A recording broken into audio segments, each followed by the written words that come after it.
A KDKA investigation gets action. Yesterday, lead investigator Andy Sheehan told you about the dangers of Delta-8, the synthetic drug sold in vape shops that has caused hallucinations, a loss of consciousness, and even violent reactions in some users.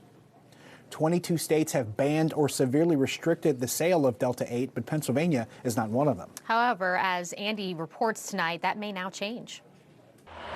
It's readily available in vape shops and gas stations throughout the region, even though it's unregulated, untested, and being blamed for a growing number of psychotic reactions in its mostly younger users who believe it poses no danger. There have been, found to be heavy metals and other, toxic things in these products, but there are no regulations, and a lot of people are relying on this idea that because it's being sold in Pennsylvania, that means that it's regulated and it's safe. Delta-8 is a synthetic cannabis that's supposed to be less potent than regular marijuana, and yet the Food and Drug Administration has tracked 104 cases of substance-induced psychosis, where users have experienced hallucinations and lost control.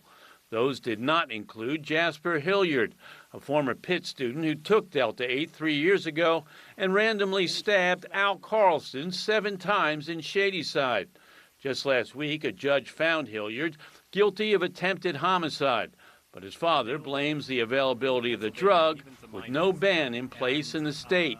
I'm surprised that the state of Pennsylvania hasn't done something about it already. We have to do something about this because a lot of people who are seeing these advertised, a lot of consumers are looking at these products thinking that they are regulated, they know what's in it, that these have been tested, and none of that is true. State Representative Emily Kincaid has sponsored a bill to legalize recreational marijuana. Under her proposal, marijuana and cannabis products like Delta-8 will be strictly regulated, tested, and only available from authorized distributors. But since her bill may not get a vote this year, she says the state needs to restrict the sale of Delta-8 now to protect children and young people who are using it. Delta-8 comes in the form of gummies, which she says reinforces the notion that it's harmless. They are advertising to children and getting young people to believe that these substances are safe. Kincaid is also a co-sponsor of a bill to ban hemp-infused drinks.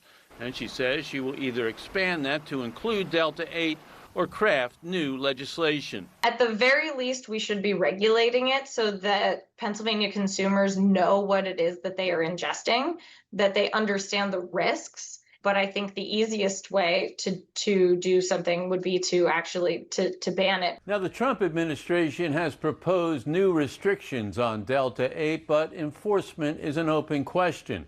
Kincaid says we need a state law so local police can enforce it. Reporting in the newsroom, Andy Sheehan, KDKA-TV News. And you can find Andy's full coverage of Delta-8 regulation across our state, as well as other KDKA Investigates stories over at KDKA.com.